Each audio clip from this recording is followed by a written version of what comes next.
Caleb Stone heard the scream before he saw the blood. His dead wife's wedding dress, the one he'd buried in the trunk 2 years ago, was walking across his barn. Not walking. Stumbling. The woman wearing it collapsed into the hay, and that's when he saw her face, bruised, terrified, alive. His 7-year-old daughter Lily appeared in the doorway behind him. "Papa," she whispered. "Mama said someone would need her dresses one day." The woman looked up at Caleb, and in that moment, everything he thought he knew about grief shattered like glass. Before we continue, if you're finding this story powerful, please subscribe to our channel and stay with us until the very end. Comment below with the city you're watching from so we can see how far this story has traveled. Now, let's continue. The rifle was in Caleb's hands before he'd finished thinking. "Don't move." The woman froze. Rebecca's dress, ivory lace pearl buttons down the back hung loose on her frame. The hem was torn. Mud. Something darker. Blood. "I can explain." Her voice cracked like dry timber. "You broke into my home." Caleb's finger found the trigger. "Stole from my dead wife. I didn't know she was—" The woman's legs gave out. She caught herself on a hay bale, left a red handprint. "I'm sorry." Lily pushed past Caleb's leg. "Papa, she's bleeding. Get back in the house." "But Mama said, now." The child didn't budge. She stared at the woman with those gray eyes, Rebecca's eyes, and something passed between them. Understanding that had no words. The woman met Lily's gaze. "Your mama had fine taste. This is the most beautiful dress I've ever worn. She wore it when she married Papa." Lily's voice went soft. "Then she died, having my baby brother." Caleb's chest went tight. "Lily. House. Now." This time she went. Her footsteps faded. The barn door swung shut. Caleb lowered the rifle an inch. Not much. Enough. "You've got 30 seconds. The woman straightened. Blood dripped from her left hand, deep gash across the palm. "My name is Emma Wade. I'm not a thief. I'm a widow. Widows don't steal wedding dresses. This one does when her husband's trying to kill her." Caleb studied her face. 30-something. Dark hair stuck to her neck with sweat. Cheekbones swollen purple. Split lips still weeping blood. "You married?" "Was." "You kill him?" "No." Her jaw set hard. "But he'll kill me when he finds me." "Law after you." Emma laughed. Sharp, bitter. "The law is him. Us, Marshall." Caleb swore. "How'd you find this place?" "I didn't. Horse threw me half a mile back. I crawled, saw your barn, saw the trunk." She touched the lace at her collar. "I was wearing rags, bleeding. Figured no one would miss something locked away. That trunk had a padlock. I broke it." "You're confessing." "I'm surviving." They stared at each other. The barn smelled like hay and old leather and fear. Maybe desperation. Caleb couldn't tell anymore. "You got family." "Not anymore. Friends. Dead or bought off. Money." Emma's hand went to her chest, pressed something hidden beneath the dress. "Some. Won't last." Caleb set the rifle against the wall, ran his hand through his hair. He was too tired for this. Too tired for strangers and blood and women wearing ghost clothes. "I'm taking you to the sheriff. Sheriff answers to my husband. Then you're on your own. Please." Emma took a step, stumbled, caught Caleb's arm. Her fingers dug into his sleeve, and he felt how thin she was under the dress. Bone and will. "One night, that's all I'm asking. Let me rest. I'll be gone by morning." "You'll bring trouble." "I already am trouble. My daughter." "Your daughter saw me and didn't run." Emma's voice cracked. She saw this dress and thought of her mama. Maybe that means something. Caleb pulled away. "Means she's 7 and believes in fairy tales." "And you don't?" "I buried my wife 2 years ago. Buried my son with her. I don't believe in anything." Emma swayed. Caleb caught her before she hit the ground. The dress smelled like Rebecca lavender cedar the way she'd kept it wrapped. But the woman in his arms wasn't Rebecca. This woman was sharp edges and bad choices and a warrant with legs. He should have thrown her in the barn and ridden for town. He lifted her instead, started toward the house. "One night," he said. "Then you disappear." "Thank you." "Don't." Lily held the door open. No questions. Just opened it wide and stepped aside.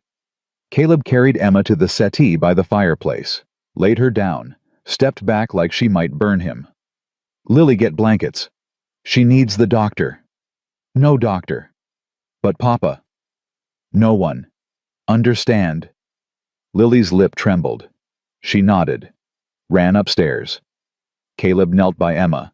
Her eyes were shut, but her breathing was steady. The gash on her palm had soaked through the sleeve. He'd have to stitch it. And that bruise, Jesus. What kind of man hit his wife like that? Emma's eyes opened. "Where am I?" "My house. Don't get comfortable." "I won't." Lily thundered back down with quilts. She tucked them around Emma like she'd done it 100 times. "Are you hungry, Miss Lily?" "Emma," the woman said. "And yes, starving." "I'll make soup." Lily looked at her father. "Papa's soup tastes like sadness." "Papa's soup is functional." "It's terrible." Emma smiled. Small, real. "Then you better make it." Lily beamed and disappeared into the kitchen. Caleb sat in the chair across from Emma. "You're good with kids." "Had one once." Past tense. Caleb didn't ask. "The blood on the dress," he said. "Yours, most of it. The rest, my husband's. I fought back." She touched her split lip. "Wasn't enough." "When'd you leave?" 3 days ago, maybe 4. Lost count." "He's looking for you." "I know." "He'll check every ranch from here to Wyoming." "I know." "And when he finds you—" "He won't." Emma's voice turned to iron. "I'll be dead before I go back." Caleb believed her. He'd seen that look before. Rebecca wore it near the end when the fever took hold, and she knew. Determination and terror, and something that looked almost like peace. "Why'd you marry him?" "He was kind. At first." "What changed?" "I inherited my father's ranch." Emma's hands fisted in the blanket. "Suddenly I wasn't a wife anymore. I was property." "You could have left." "You think I didn't try?" Her eyes flashed. "He took my money, my land, my name. Law would have—" "He was the law." Emma's voice dropped. "Who's going to believe a rancher's daughter over a U.S. Marshal?" Caleb's jaw tightened. "So you waited." "Until he cracked my rib." She touched her side. "Then I stopped waiting." Lily appeared with soup, handed it to Emma, settled on the floor beside the settee like it was the most natural thing.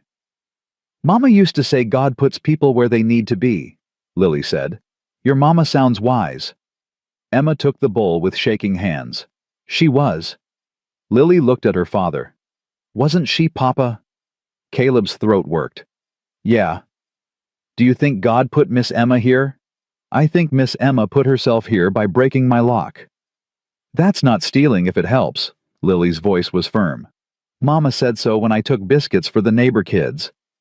"That's different." "How?" "It just is." Emma ate slowly. Didn't spill despite the shaking. When she finished, she set the bowl aside. "I'll leave before dawn. Your daughter won't even know I was here." "I'll know," Lily said. "You'll forget." "No." The child's eyes were serious. "Mama wore that dress when she was happy. You should wear it when you're safe." Emma's eyes filled. She blinked hard, turned away. "Thank you for the soup." Lily stood, kissed Emma's forehead like she'd done it every day of her life, climbed the ladder to the loft. Her footsteps creaked overhead. Then quiet. Caleb stared at the fire. "She doesn't talk about her mother. Not since Rebecca died." "How long?" 2 years. Childbirth. Baby didn't make it either." "I'm sorry." "So am I." They sat without speaking. Fire popped. Wind rattled the shutters. Emma pulled the blanket tighter. I had a daughter, she said, barely above a whisper. Clara. She was 5 when she got sick. Scarlet fever. Her voice broke.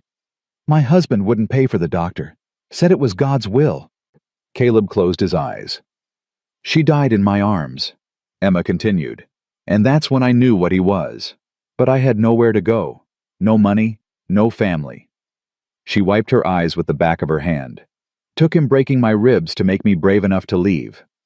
How'd you get away? He went to Cheyenne for a trial. Left me locked in the house. I broke a window, stole his horse, rode until it gave out. Then I walked, crawled, found your barn. And my wife's dress. And your wife's dress. Emma looked at him. I'll wash it before I go. Make it like I was never here. Don't. What? Don't wash it. Caleb stood, moved to the window, stared into darkness. Rebecca would have helped you, given you the dress, food, a horse, told you to ride as far as you could. His voice roughened. She was like that, kind, too kind. You miss her. Every day. Did you love her? With everything I had. Emma nodded. Then she was lucky. She's dead. That's not luck? Yes, it is. Emma's voice softened. Some women live their whole lives and never know love like that. Your daughter knows. I can see it in how she moves through this house like her mama's still here. She paused. That's luck. Caleb didn't answer. Behind him, Emma shifted. I'll leave tonight. Safer. You can't ride, can barely stand. I'll manage. You'll die. Better than going back. Caleb turned, looked at this woman who'd stolen his wife's most precious thing and somehow made his daughter smile for the first time in months. He thought about Rebecca's letter, the one she'd written before the baby came. Don't live alone, Caleb. Don't let grief turn you into stone. His mouth opened, closed. Overhead, a floorboard creaked. They both looked up.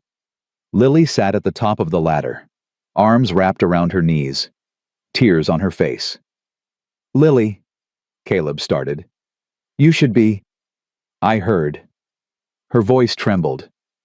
Miss Emma lost her little girl. Just like I lost Mama. You need to sleep. I can't. Lily climbed down, walked straight to Emma, took her hand. I'm sorry your husband was mean. Papa's not mean. He's just sad. Emma's throat closed. Will you teach me your daughter's favorite song? Lily asked, so she won't be forgotten. Emma broke. Caleb watched his daughter hold this stranger while she cried, watched her smooth Emma's hair back, whisper things he couldn't hear. Something inside him cracked open. Maybe that's when he decided, not with words, with the realization that healing one person might heal them all. Lily looked at him over Emma's shoulder, those gray eyes, Rebecca's eyes steady and sure. She can stay, can't she, Papa? Caleb's hands hung useless at his sides. He thought about Rebecca. Thought about the promise he'd made and broken every day for 2 years. Thought about his daughter who'd stopped singing until tonight. He walked to the stairs, stopped, turned. 3 days, he said. Emma's head came up. What? You stay 3 days, get strong, then you leave. His voice was rough. And we never speak of this. Why would you? Because my wife would have. He met her eyes. And I'm done disappointing ghosts. Emma stared at him. I'll bring trouble. I know. The town can go to hell. 3 days, Emma whispered. 3 days. Caleb started up the ladder. Then you're gone.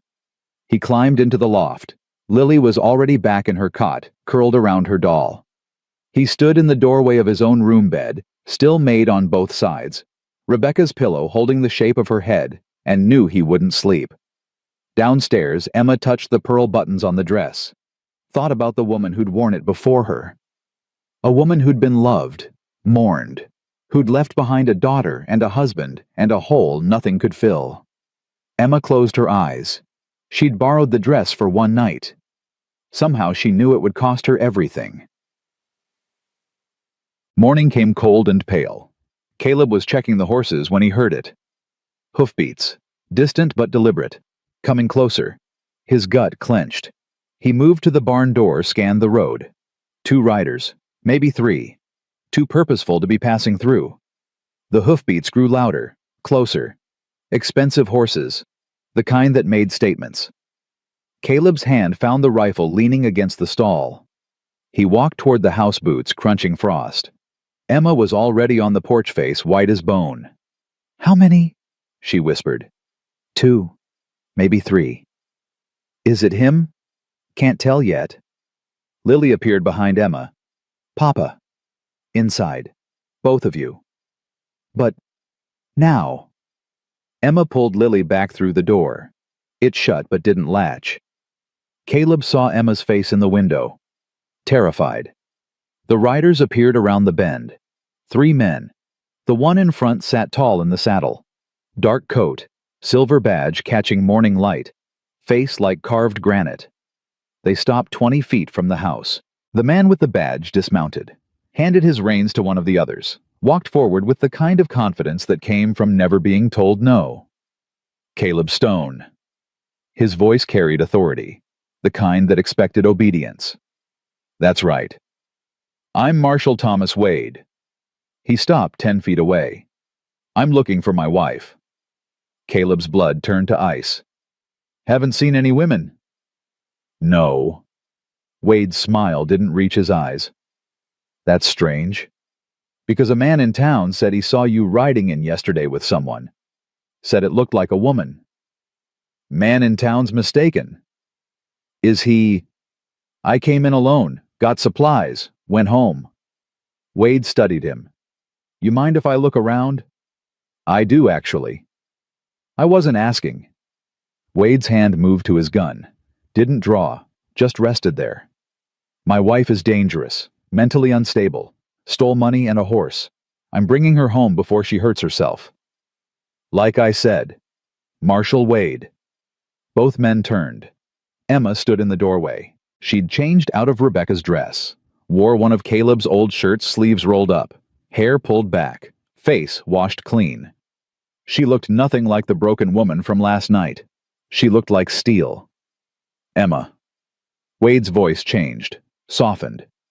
"Thank God. I've been so worried." "Have you—" "Of course."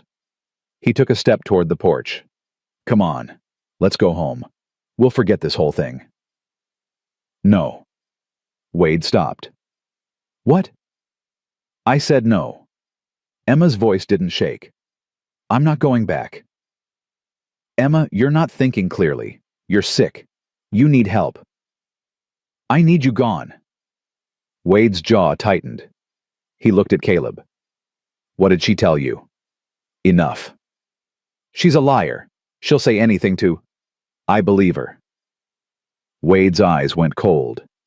"You're making a mistake." "Wouldn't be my first. This woman is my wife, my property. The law says—" "The law can say whatever it wants." Caleb moved between Wade and the porch. "She says she's not going. That's good enough for me. You're harboring a fugitive." "I'm protecting a woman from a man who beats her." Wade's face darkened. "You don't know what you're talking about." "Don't I?" Caleb nodded toward Emma. "That bruise on her face, split lip, rope burns on her wrists from when you tied her up, cracked rib from when you—" "She fell." "She ran." Wade's hand tightened on his gun. "Last chance. Give her to me or I'll take her." "Try." The 2 men stared at each other. The deputies shifted in their saddles. One put his hand on his rifle. Then Lily walked out onto the porch. She stood beside Emma, took her hand. "Miss Emma's staying with us," Lily said. Her voice was small but steady. "Papa said so." Wade looked at the child, at Emma, at Caleb.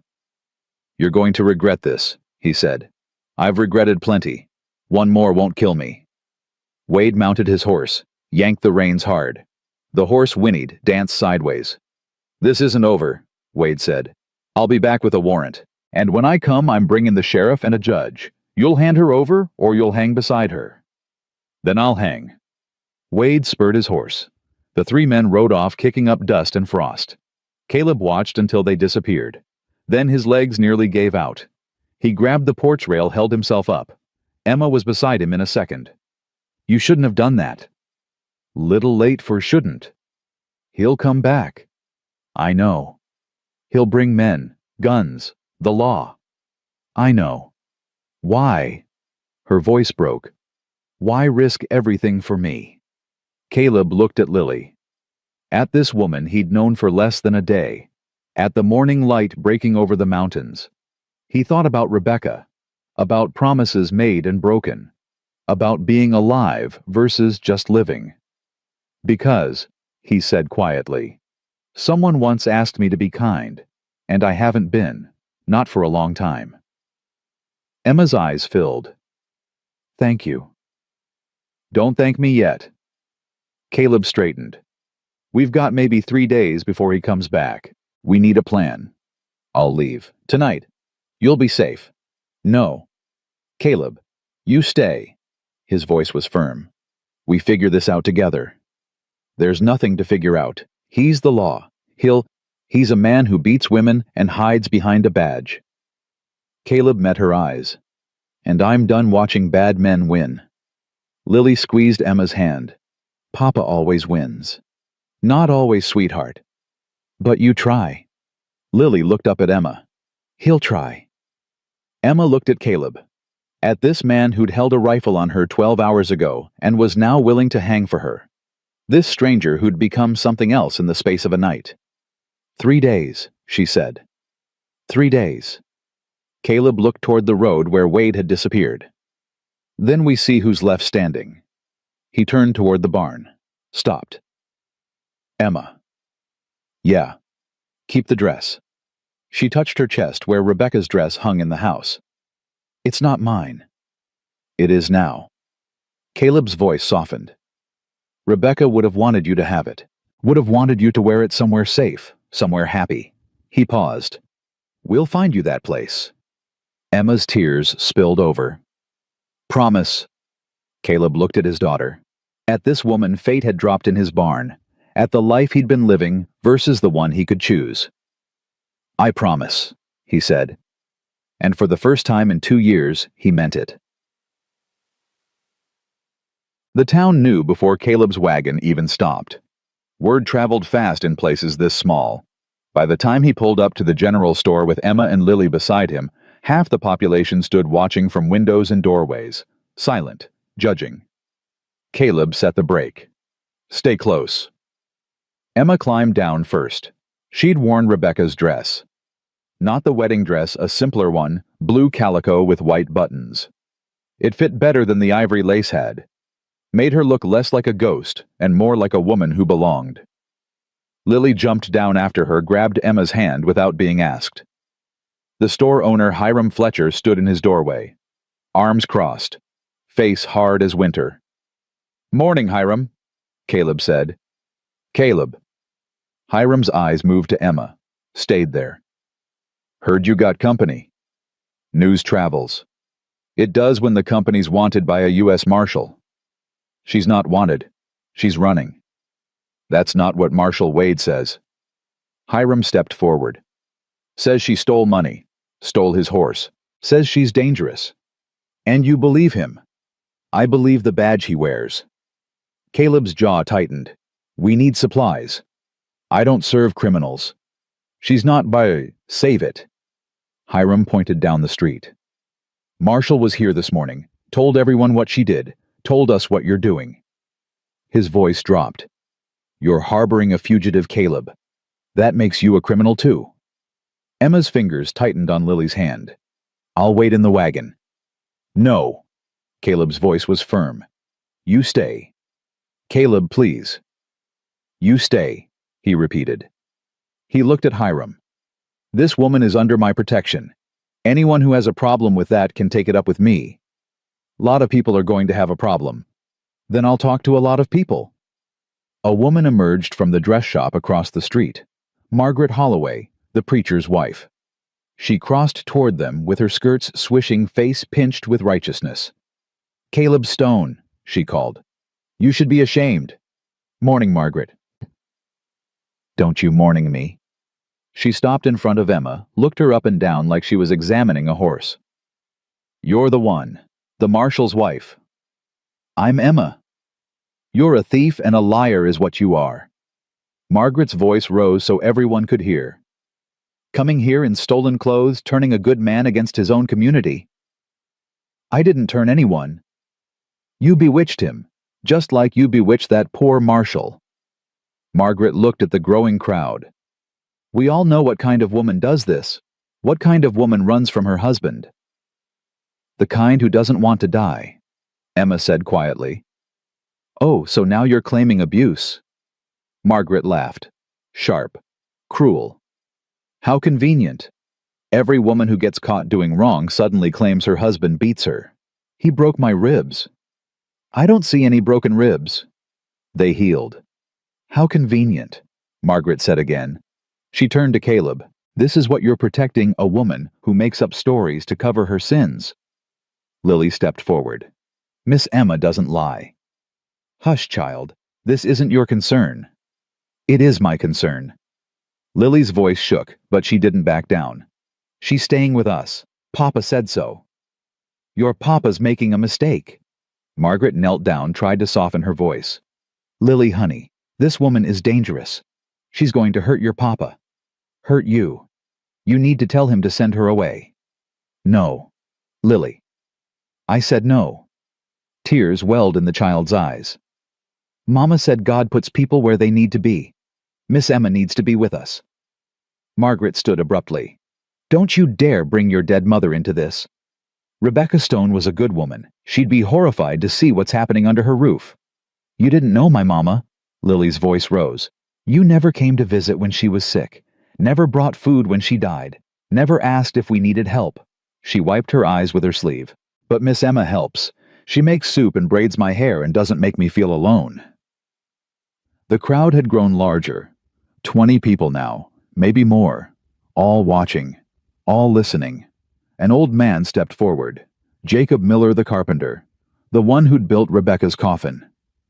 "The child's right," Jacob said. His voice carried despite its age. "We talk a lot about Christian charity in this town, talk about helping neighbors. But when Caleb needed us after Rebecca died, where were we?" "That's different," Margaret protested. "How? He didn't ask for help." "Shouldn't have had to." Jacob looked at Emma.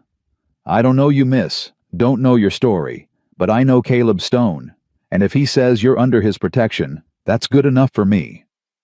"She's a criminal," Hiram said. "So was the woman at the well," Jacob replied. "Jesus protected her anyway." Margaret's face flushed red. "How dare you compare—" "I'm not comparing anything. I'm saying maybe we should ask questions before we judge." Jacob turned to Emma. "What's your side?" Emma took a breath. "My husband is Thomas Wade, U.S. Marshal. We were married 6 years. He was kind at first. Then my father died and left me his ranch. Suddenly I wasn't a wife. I was property he owned." Her voice steadied. "He took my inheritance, sold my father's land, put everything in his name. When I objected, he locked me in the house for 3 days." She paused. "When our daughter got sick, he wouldn't pay for a doctor, said it was God's will. She died in my arms." The crowd was silent now. "After that I planned, saved what little money I could hide. And when he came home drunk one night and cracked my rib, I knew I was next." Emma met Jacob's eyes. "So I ran.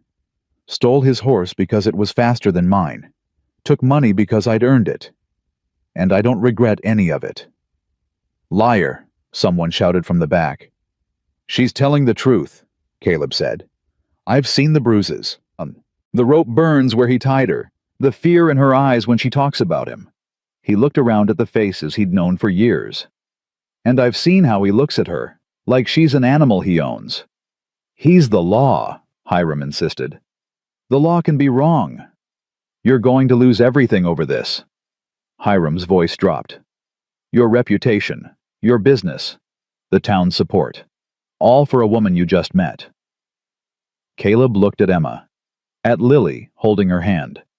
At the life he'd been living for 2 years, half dead, half alive, waiting for permission to feel again. "I already lost everything," he said. "2 years ago. And you know what? Not one person in this town helped me pick up the pieces." His voice hardened. "So I don't give a damn what you think anymore." He took Emma's other hand. "We're leaving, and if anyone tries to stop us, they'll answer to me." No one moved. Caleb led Emma and Lily back to the wagon, helped them up, climbed into the driver's seat. As they pulled away, Jacob called out, "Caleb!" Caleb stopped the horses, turned. Jacob walked over, reached into his pocket, pulled out a small leather pouch. "Take this. It's not much, but it'll help." Caleb took the pouch, felt the weight of coins inside. "Jacob, don't argue, just take it." The old man's eyes were kind. "And if you need anything else, you know where to find me." "Thank you." Jacob nodded, stepped back. Caleb snapped the reins. The wagon lurched forward. Behind them, the town watched in silence. Some faces angry, some confused, some just a few sympathetic. But they were leaving either way. Lily leaned against Emma's shoulder. "I'm glad you're staying." Emma wrapped her arm around the child. "Me too." Caleb didn't say anything, just drove. But his hand found Emma's for a moment, squeezed once. She squeezed back. And in that moment, they weren't strangers anymore. They were something else. Something that felt dangerously close to family. The next 2 days passed in a rhythm that felt almost normal. Caleb worked the ranch. Emma helped where she could, cooking, mending, tending the garden that Rebecca had planted, and Caleb had let die. Lily followed Emma everywhere, talking about her mama without crying for the first time since the funeral. They didn't talk about Wade. Didn't talk about what would happen when the 3 days ended. They just lived. On the second evening, Emma found Caleb in the barn. He was brushing down one of the horse's movements, slow and methodical. "Need help?" she asked. "I got it." Emma picked up a second brush anyway, started working on the other side of the horse. They worked in silence for a while, the only sound the swish of bristles and the horse's contented snorts. "You don't have to stay," Caleb said finally. "I know. Wade's going to come back, probably tomorrow, maybe the next day. I know. He'll bring men, a warrant, maybe worse. I know." Caleb stopped brushing, looked at her over the horse's back. "Then why are you still here?" Emma met his eyes. "Because for the first time in 6 years, I don't feel like I'm drowning. You barely know me." "I know enough." She resumed brushing. "I know you loved your wife. I know you'd die for your daughter. I know you took in a stranger when you didn't have to." Her voice softened. "That's more than I knew about my own husband after 6 years of marriage. That doesn't mean you should stay. It doesn't mean I should leave either." Caleb set down his brush, walked around the horse, stood close enough that Emma could see the gray in his beard, the lines around his eyes from squinting into sun and grief. "I can't protect you," he said.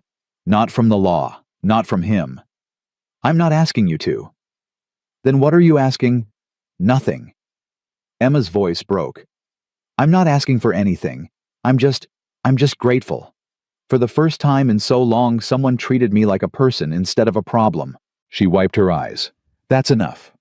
Caleb's hand came up, hesitated, then touched her cheek where the bruise had faded to yellow-green. "It's not enough," he said quietly.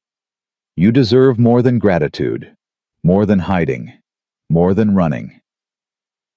What I deserve doesn't matter. It's what I've got." "Then we'll change what you've got." "How he's the law. He's got a badge and men and the whole system behind him. What do we have?" Caleb's thumb traced her cheekbone. "We have the truth. The truth doesn't matter when no one believes it. Then we make them believe." Emma closed her eyes, leaned into his touch. "How?" "I don't know yet." His voice was rough. "But I'll figure it out. I promise." "You can't promise that." "I just did." Emma opened her eyes, looked at this man who'd gone from pointing a rifle at her to promising her safety in less than 3 days. This stranger who felt like home. "Why?" she whispered.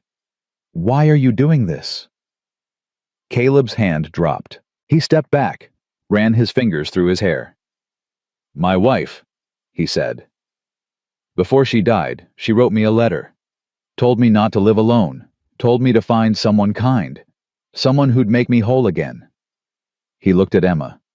"I thought she was talking about love, romance, another wife to replace her. And now I think she was talking about purpose." His voice cracked. "I've been dead for 2 years, Emma. Walking around, breathing, but dead inside. And then you showed up wearing her dress and suddenly—" He stopped. Started again. "Suddenly I had a reason to be alive again." Emma's tears spilled over. "That's too much weight for one person." "You're not one person. You're the first person in 2 years who made me remember what it feels like to fight for something." Caleb moved closer again. "So yeah, I'm doing this. And I'm not stopping until you're safe. And if we fail, then we fail together." Emma stared at him, at the determination in his eyes, the fear he was trying to hide, the hope he was trying not to show. She kissed him. It was brief, barely a brush of lips, but it was enough. When she pulled back, Caleb's eyes were wide. "What was that for?" he asked. "For making me believe," Emma said. "Even if it's just for a minute." Caleb's hand found hers, held tight. "We'll make it more than a minute." "Promise?" "Promise." Outside, the sun was setting. Inside the barn, 2 broken people held on to each other and tried to believe in something they'd both lost. Hope. Wade came back the next morning. This time he brought the sheriff, 2 deputies, and a judge. Caleb was fixing the fence when he heard them. 5 horses. He dropped his tools and ran for the house. "Emma, get Lily and hide." Emma appeared in the doorway. "Where?" "The root cellar. Now." "Caleb, now." She grabbed Lily and disappeared inside. Caleb heard the cellar door slam, then silence. The riders appeared over the hill. Wade sat tall in the saddle. Next to him, Sheriff Dalton looked uncomfortable. The judge, a thin man with spectacles, looked bored. They stopped in front of the house. Wade dismounted. "Caleb Stone, we're here to collect Emma Wade under warrant for theft and desertion." "She's not here." "Yes, she is." Wade nodded to his deputies. "Search the house." "You got no right. I've got a warrant signed by Judge Morrison." Wade pulled out a folded paper. "That gives me every right." The deputies moved toward the house. Caleb stepped in front of them. "Move," one said. "No." The deputy's hand went to his gun. "Last chance. Then make it count." "Caleb." Sheriff Dalton climbed down from his horse, walked over. "Don't make this harder than it needs to be. You know me, Tom. You know I wouldn't protect a criminal." "I know you." Dalton's voice was quiet. "But I also know the law, and the law says we search the house." "Then you search over my dead body." "Don't tempt me," Wade said. He nodded to the deputies. "Go." They moved around Caleb. He grabbed one's arm. The deputy spun and punched him in the gut. Caleb went down gasping. "Papa!" Lily's scream came from inside the house. Caleb looked up. The deputies had found the cellar. They dragged Emma out. She fought, kicked, screamed.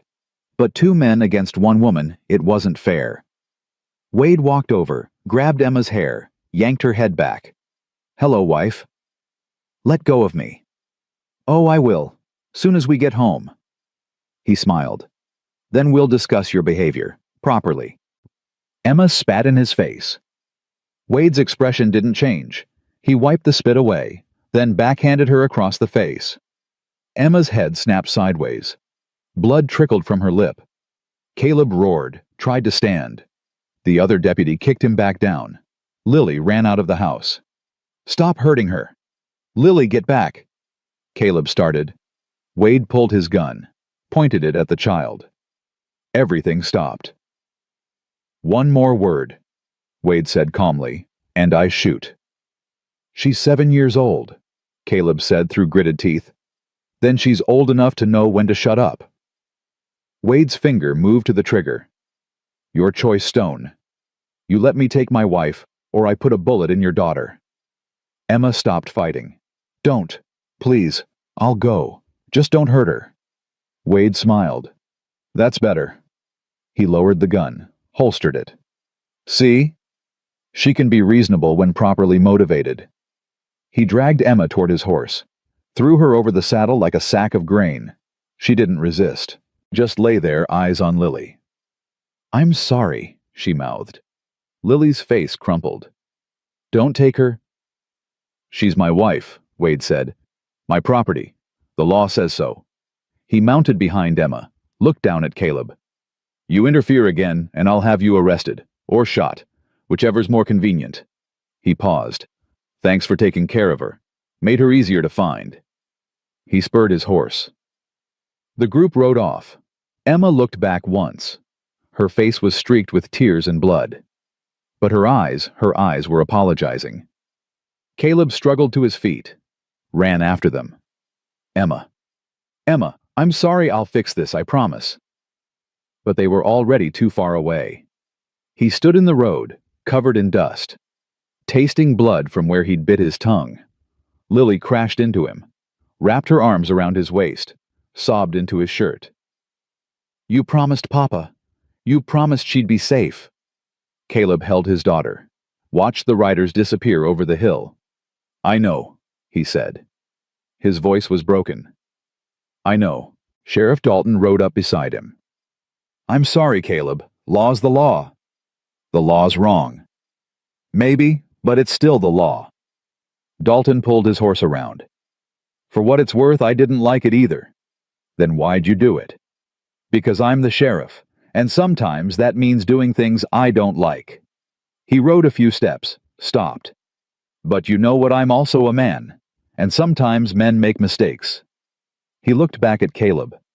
Like forgetting to lock the jail cell door real tight, or falling asleep on watch, or losing track of a prisoner for a few hours. Caleb's head came up. What are you saying? I'm saying I'm riding ahead, going to make camp about 2 miles from here, going to have some whiskey, probably going to pass out drunk. Dalton's eyes were steady. Be a real shame if something happened while I was indisposed. Tom, don't thank me. Just make it count. He spurred his horse, rode off. Caleb stood there, his mind racing. Lily pulled back, looked up at him with red-rimmed eyes. What did he mean, Papa? He meant we're not done yet. Caleb knelt down, held Lily's face in his hands. Listen to me. I need you to ride to Jacob Miller's house. Tell him what happened. Tell him I need help. What are you going to do? I'm going to get Emma back. How? I don't know yet. He kissed her forehead. But I made her a promise, and I keep my promises. Even when it's hard. Especially when it's hard. Lily nodded, wiped her eyes. Mama would be proud. You think so? I know so. She hugged him tight. Go get Miss Emma, Papa. Bring her home. Caleb held his daughter for one more second. Then he stood, helped her onto the gentlest horse, watched her ride toward Jacob's place. Then he turned, walked into the house, went to the closet where Rebecca's things still hung. He pulled out the wooden box from the back. Inside was Rebecca's letter. He read it again. One last time. Let someone in. Don't let my love be a chain. Let it be a door. I'm walking through, he told the letter. Told Rebecca. Told himself. I'm walking through and I'm not coming back until she's safe. He put the letter away, grabbed his rifle, his gun belt, loaded both. Then Caleb Stone walked out of his house and mounted his horse. The sun was high overhead. The day was clear. And somewhere ahead, Emma was waiting. He kicked his horse into a gallop. This time, he wasn't going to fail. This time, he was going to win. Or die trying. Caleb found them at the old Whitmore station 15 miles east. The building had been abandoned for years after the railroad changed routes. Now it was just rotting wood and broken windows, the perfect place to hide something you didn't want found. He left his horse a quarter-mile back and approached on foot. The sun was dropping low, painting everything orange and gold. Beautiful, cruel. 3 horses stood tied outside. Caleb recognized Wade's stallion immediately, the expensive one with the silver bridle. He crouched behind a water trough, studied the building. 1 door, 2 windows, no other exits he could see. Inside he heard voices. Wade's mostly, low and mean. Then Emma screamed. Caleb's blood turned to ice. His finger found the trigger. Every muscle in his body screamed to charge in shooting. But charging got people killed. Rebecca had died because he'd charged in without thinking, insisted she could deliver at home instead of waiting for the doctor in town. Charging meant losing. So he waited, listened. Wade's voice rose. "You embarrassed me. Made me look like a fool in front of that rancher and his brat." "I told the truth." Emma's voice was steady despite the fear. "You're a monster." The sound of a slap. Emma cried out. Caleb's hands shook. He forced himself to breathe, to think. 3 men inside.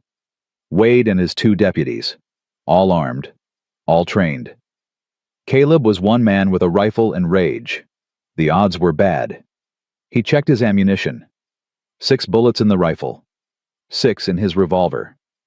12 shots against 3 men. It would have to be enough. He moved along the wall toward the window, peered inside. Emma sat in a chair, hands tied behind her back. Blood ran from her nose. Her dress. Rebecca's dress was torn at the shoulder. Wade stood over her. His deputies leaned against the far wall watching. One smoked a cigarette. The other cleaned his fingernails with a knife. "You know what happens to horses that run?" Wade asked conversationally. He pulled out his gun, checked the chamber. "They get put down. Then do it." Emma lifted her chin. "Better dead than yours." Wade's face darkened. He grabbed her hair, yanked her head back. "You don't get to choose." "Actually," Caleb said from the doorway, "she does." All 3 men spun. Caleb stood silhouetted against the dying light rifle leveled at Wade's chest. "Stone." Wade's hand tightened on his gun. "You're making a very big mistake." "I've heard that before." "Put the rifle down." "No." "I've got 2 deputies. You've got 1 gun." "I've got 2 guns and 12 bullets. Only need 3. The deputy with the cigarette dropped it. Reached for his holster. Caleb swung the rifle toward him. "Don't." The man froze. "Smart," Caleb said. "Now both of you. Guns on the floor. Slow." The deputies looked at Wade. He nodded once. They pulled their guns out with 2 fingers. Set them down. Kicked them toward the door. "Good. Now step away from her." Wade didn't move. "You shoot me, you hang." "Maybe, but you'll still be dead." "The law." "The law protects men like you because men like you wrote it." Caleb's voice was cold. "But out here the law's just words. And words don't stop bullets." Wade smiled. Ugly. Mean. "You won't do it. You're not a killer." "You're right, I'm not." Caleb's finger moved to the trigger. "But I'm willing to learn." For a long moment no one moved. The only sound was Emma's ragged breathing and Wade's deputies shifting their weight. Then Wade let go of Emma's hair, stepped back. "You win this round, Stone, but there'll be others." "Not if I kill you now." "You won't, because you're a decent man, and decent men don't shoot unarmed men in cold blood." Wade holstered his gun, raised his hands. "Go ahead. Prove me wrong." Caleb's finger tightened on the trigger. His heart hammered. His vision narrowed until all he could see was Wade's smug face. He wanted to pull it. God, he wanted to pull it. But Rebecca's voice whispered in his head. "Don't let rage make you someone you're not." Caleb lowered the rifle an inch. "Get out." "What?" "You and your men. Get out." Ride back to wherever you came from, and don't come back." Wade laughed. "Or what, you'll shoot me? We just established you won't." "No, but she will." Emma had one of the deputy's guns. Caleb didn't know when she'd grabbed it, didn't know how she'd gotten her hands free, but she stood now, gun aimed at Wade's head, hands steady. "Emma," Wade said slowly, "put the gun down." "No." "You're not a killer." "You're right, I'm not." Her voice was ice. "But you are. You killed our daughter by letting her die. You killed the woman I used to be. You killed every good thing I ever believed about love and marriage and trust." She cocked the hammer. "So maybe it's time someone killed you back." Wade's face paled. "Emma, think about what you're doing." "I have. For 6 years I've thought about it." Tears streamed down her face, but her hands didn't shake. "Every night you hurt me. Every time you made me feel small. Every moment you made me believe I deserved it." She stepped closer. "I'm done thinking." "Emma, don't." Caleb's voice was quiet. "This isn't you. How do you know what I am? You've known me 3 days. I know you're not this. I know you're kind, strong, brave. I know you sang to your daughter when she was dying. I know you braided Lily's hair and made her smile." He moved toward her slowly. "I know shooting him makes you just like him. He deserves it. Maybe. But you don't deserve what comes after." Caleb reached out, touched her arm. "You pull that trigger, you'll never be free. He'll own you forever." Emma's hand started to shake. "I want him to hurt like I hurt." "I know." "I want him to feel what I felt." "I know. I want—" Her voice broke. "I want him gone." "Then let him go." Caleb's hand covered hers on the gun. "Let him ride away. Let him live with knowing he lost. That's worse than dying." Emma stared at Wade. At this man who'd destroyed her life, who'd taken everything and left her with nothing but fear and rage. She wanted to pull the trigger, wanted it so badly her finger trembled. But Caleb was right. Killing Wade wouldn't free her. It would chain her to him forever. She lowered the gun. Wade exhaled. "Smart choice." "Shut up," Emma said. She threw the gun at his feet. "Take it. Take your men. Take your lies and your badge and your righteous bullshit, and get out of my sight." Wade bent to pick up the gun. As he straightened, his expression changed. The fear vanished. The smugness returned. "You just made your last mistake," he said. He raised the gun, aimed at Emma. Caleb didn't think. He moved, stepped between them just as Wade pulled the trigger. The bullet hit Caleb in the shoulder, spun him halfway around. He staggered but didn't fall. Emma screamed. Caleb raised his rifle with one hand, fired. The shot took Wade in the leg. He went down hard, gun skittering across the floor. The deputies rushed forward. Caleb swung the rifle toward them. "Don't." They froze. "Pick him up," Caleb said through gritted teeth. Blood soaked his shirt. His arm hung useless. "Pick him up and get him out of here."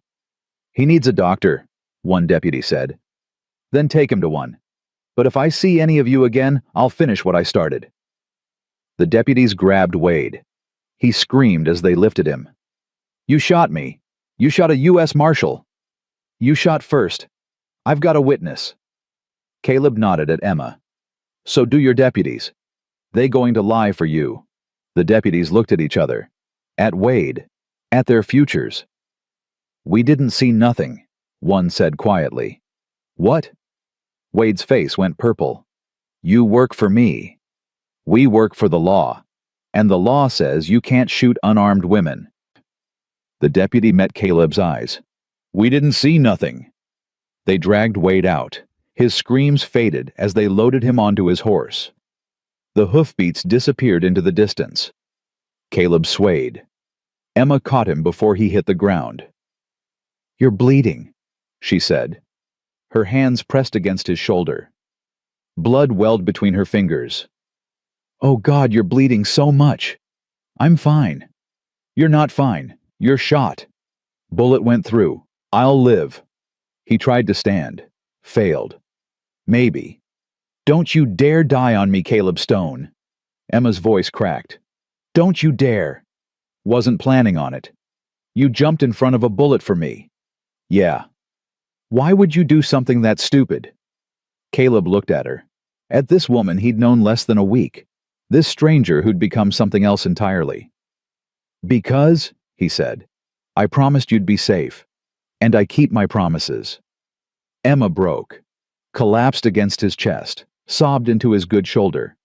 Caleb held her with one arm. His vision was getting fuzzy around the edges. He needed a doctor, needed bandages, needed to lie down. But first, he needed Emma to know. I'm not going to let anyone hurt you again, he said. Not him, not anyone. You're under my protection. And that's not charity. That's not pity. His voice dropped to a whisper. That's something else. Emma pulled back, looked at him through tears. What is it? Caleb smiled, weak but real. Ask me again when I'm not bleeding to death. Caleb. Get me on my horse. We'll talk after. Emma helped him up. They staggered outside together. His horse was where he'd left it waiting patiently. Getting Caleb into the saddle took 10 minutes and most of Emma's strength. He nearly passed out twice. But finally, he was up, slumped forward over the horse's neck. Emma climbed up behind him, wrapped her arms around his waist to hold him steady. Where's the nearest doctor? She asked. Town, 10 miles. You can't ride 10 miles like this. Watch me. Emma snapped the reins. The horse started forward at a careful walk. Behind them, the station grew smaller. The place where Wade had hurt her for the last time. The place where Caleb had taken a bullet meant for her. The place where everything had changed. Caleb, Emma said quietly. Yeah. Thank you. For what? For keeping your promise. His good hand found hers, squeezed weakly. Always. They rode through the gathering darkness. Emma held Caleb upright, sang softly to keep him conscious. It was the song Clara had loved, the one about the nightingale and the rose. Caleb listened. Let the words wash over him. Let Emma's voice pull him back every time the darkness tried to take him. And somewhere in that ride between pain and exhaustion and blood loss, he realized something. He'd spent 2 years trying to die without actually dying, going through motions, existing but not living. But now he had a reason to live. Her name was Emma, and she was singing him home. They reached town just after midnight. Jacob Miller was waiting at the doctor's office with Lily. The old man helped Emma get Caleb inside. The doctor, a tired man named Patterson, went to work immediately. Emma stood in the corner, watched them cut away Caleb's shirt, saw the bullet hole, front and back, clean through like he'd said. He's lucky, Patterson said. Missed the bone, missed the major blood vessels. He'll hurt like hell for a few weeks, but he'll live. Emma's legs gave out.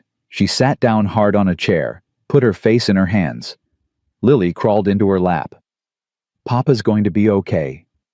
Yeah, he's going to be okay. Good. Lily wrapped her arms around Emma's neck. I don't want to lose another parent. Emma's heart cracked open. She held the child tight. You're not going to lose him. I promise.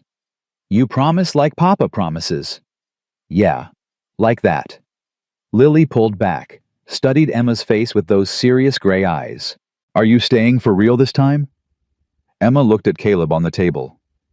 At this man who'd taken a bullet for her, who'd kept every promise he'd made, who'd walked through doors he'd kept locked for 2 years. Yeah, she said.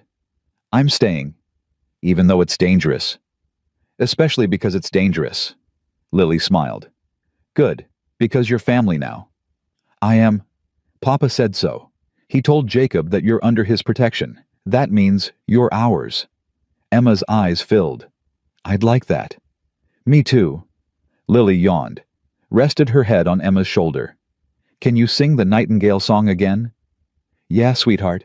I can do that. Emma sang, soft and low. Lily fell asleep in her arms. Across the room, Patterson finished bandaging Caleb's shoulder. He'll sleep for a few hours. Then he'll wake up hurting. I've got laudanum, but he's stubborn. Probably won't take it. I'll make him, Emma said. Patterson smiled. I believe you will. He washed his hands, dried them. That man out there, the marshal, what happened? He tried to kill me. Caleb stopped him. By getting shot. By stepping in front of the bullet. Patterson shook his head. That's the dumbest thing I've ever heard. Yeah, Emma said. It is. Also the bravest. Yeah, that too. Patterson packed his bag. The marshal's going to come back. Men like that always do, especially after being humiliated. I know. You prepared for that. Emma looked at Caleb, at Lily sleeping in her arms, at Jacob standing guard by the door. Yeah, she said. I think I am. Patterson nodded. Good, because something tells me this isn't over. He left. Jacob moved to stand beside Emma. How you holding up? He asked. I don't know. Ask me tomorrow. That bad. Worse. Emma shifted Lily's weight. Jacob, can I ask you something? Anything. Why are you helping us? You don't know me. You don't owe Caleb anything. Jacob was quiet for a moment. My daughter died 5 years ago. Scarlet fever, same as your little one. Her husband beat her for years. She never told anyone, never asked for help. His voice roughened. She hung herself in their barn, left a note saying she couldn't take it anymore. Emma's breath caught. I didn't help her when she needed it, Jacob continued. Didn't see the signs, didn't ask questions, just assumed everything was fine because that's what I wanted to believe. He looked at Emma. I can't save my daughter, but maybe I can help save you. Jacob. Don't thank me. Just stay alive. Let that man in there love you. Let yourself love him back. Jacob's eyes were wet. Don't waste the second chance my daughter never got. Emma couldn't speak. She just nodded. Jacob patted her shoulder. I'm going to stand watch outside. You get some rest. I'm not tired. Then sit with him. Hold his hand. Tell him what you're thinking. Jacob moved toward the door. Stopped. And Emma. For what it's worth, I think Rebecca would have liked you. How do you know? Because she loved strays, always bringing home something that needed fixing. He smiled. Looks like Caleb takes after her. He left. The door closed softly behind him. Emma sat there, Lily asleep in her lap, Caleb unconscious on the table, the lamp burning low. She thought about the last week, how she'd gone from dying in the snow to sitting in a doctor's office with people who cared whether she lived or died. She thought about Wade, about the fear she'd carried for so long, the way it had eaten her alive from the inside out. She thought about Caleb, about promises kept and bullets taken and hands held in the darkness. And she thought about herself, about who she'd been and who she was becoming. Emma had spent 6 years being someone's property, someone's victim, someone's mistake. But sitting here now holding this child and watching this man breathe, she realized something. She wasn't anyone's anything anymore. She was just Emma, and for the first time in 6 years, that was enough. Caleb stirred. His eyes fluttered open. Found her immediately. Hey, he said. His voice was rough. Hey yourself. We made it. Lily. Sleeping. She's fine. Wade. Gone. Shot in the leg. His deputies took him. Caleb tried to sit up. Groaned. Fell back. Christ, that hurts. Doctor said you're lucky. Bullet went clean through. Doesn't feel lucky. Would you do it again? Emma asked quietly. Take the bullet. Caleb looked at her. Really looked at her. Yeah. Why? Because some things are worth bleeding for. His good hand reached out. Found hers. You're one of them. Emma's tears spilled over. You barely know me. I know enough. That's what I said about you. Then we're even. Emma laughed. It came out half sob. We're not even close to even. You took a bullet for me. So take one for me sometime. We'll call it square. I'm being serious. So am I. Caleb squeezed her hand. Emma, I've been half dead for 2 years, going through motions, pretending to be alive, and then you showed up and suddenly... He stopped, started again. Suddenly, I had a reason to wake up, a reason to fight, a reason to be better than the man I've been. That's a lot of pressure for one person. You're not just one person. You're... He struggled to find words. You're the first thing I've cared about since Rebecca died. The first thing that didn't feel like obligation or duty or guilt. His voice dropped. You're the first thing that felt like hope. Emma couldn't breathe. Caleb, I'm not asking for anything. I'm just telling you. So you know. He closed his eyes. So you know someone thinks you're worth bleeding for. Emma sat there, hand in his, child in her lap, heart in her throat. She'd come here 3 days ago to die. Or to hide until she died. Same thing, really. But now, she was sitting in a doctor's office, holding the hand of a man who'd taken a bullet for her. Protecting a child who'd claimed her as family, surrounded by people who wanted her to live. She wasn't hiding anymore. She was home. Caleb, she said softly. Yeah. When you're healed, I'm going to kiss you again. Properly this time. He smiled without opening his eyes. I'll hold you to that.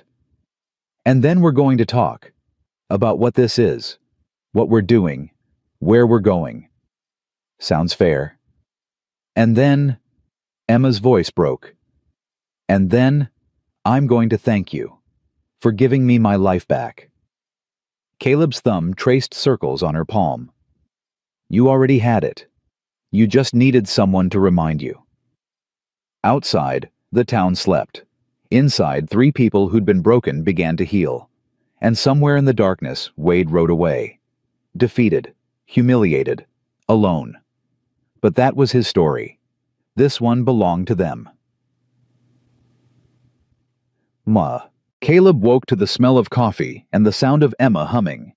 His shoulder screamed when he tried to move. He bit back a groan, forced himself upright. The bandage was clean, fresh. Someone had changed it while he slept. Emma appeared in the doorway. She held a cup of coffee in one hand, a plate of eggs in the other. You're awake, she said. Barely. Doctor said you'd hurt. Doctor's a genius. Caleb accepted the coffee, drank it black and scalding. How long was I out? 2 days. 2. He tried to stand, failed. Christ, Emma, I need to get home. The ranch... Jacob's handling it. He's been checking on the animals, making sure everything's fed and watered. She set the eggs on the small table beside the bed. You need to rest. I need to work. You need to not rip open your stitches. Emma sat on the edge of the bed. You took a bullet, Caleb. You don't just walk that off. I've had worse. When? He thought about it. Never. But I could have. Emma smiled despite herself. Eat your eggs. Where's Lily? With Jacob. She wanted to stay, but I told her you needed quiet. Emma's voice softened. She's been worried. Cried herself to sleep both nights. Guilt twisted in Caleb's gut. I should talk to her. You will. After you eat and rest and stop looking like death warmed over. I don't look that bad. You look exactly that bad. Emma stood, moved to the window. Wade's gone. Left town the day after you shot him. His deputies took him to Cheyenne. Said something about federal business. He'll be back. I know. We need a plan. We have one. You heal. We stay alert. If he comes back, we handle it. Emma turned from the window. Together. Caleb studied her. Something had changed in 2 days. The fear that had haunted her eyes was still there, but smaller now. Pushed back by something else. Determination, maybe. Or hope. You're different, he said. So are you. I got shot. That changes a man. No. Emma moved closer, sat back down. You took a bullet for me. That's what changed you. Made you realize you're not dead inside anymore. Who says I was dead inside? You did, that first night. Said you buried yourself with Rebecca. Caleb set down his coffee.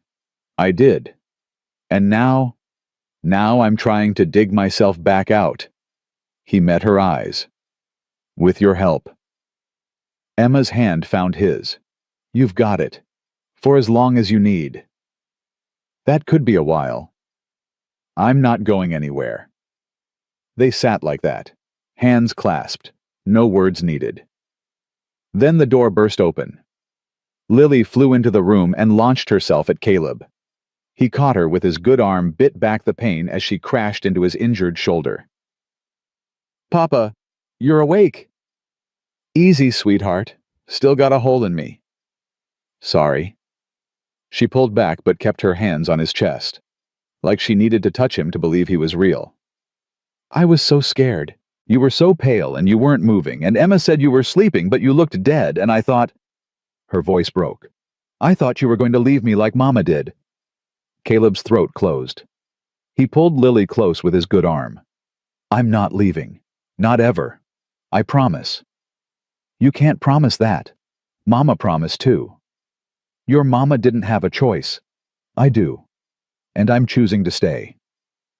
He kissed the top of her head. I'm choosing to fight. To live. To be here for you. Even when it's hard. Especially when it's hard. Lily pulled back. Looked at him with those gray eyes, Rebecca's eyes. You love Miss Emma. It wasn't a question. Caleb glanced at Emma. She'd gone still, watching him, waiting. Yeah, he said quietly. I think I do. Good. Lily climbed off the bed. Because she loves you too. She told me when you were sleeping. Emma's face flushed red. Lily, I said, you said Papa was brave and kind and worth saving. Lily looked between them. That's love, right? Caleb's eyes found Emma's. That what you said? Emma stood abruptly. I need to check on something outside. She fled. Lily watched her go. Did I say something wrong? No, sweetheart. You said something right. Caleb smiled. Sometimes that's scarier. Are you going to marry her? I don't know. Maybe. If she'll have me. She will. Lily's voice was confident. She wears Mama's dresses. That means something. What does it mean? That Mama picked her. For us. Lily climbed back onto the bed, settled against his good side. I miss Mama. But I like Miss Emma too. Is that okay? Caleb's heart cracked. Yeah, baby. That's more than okay.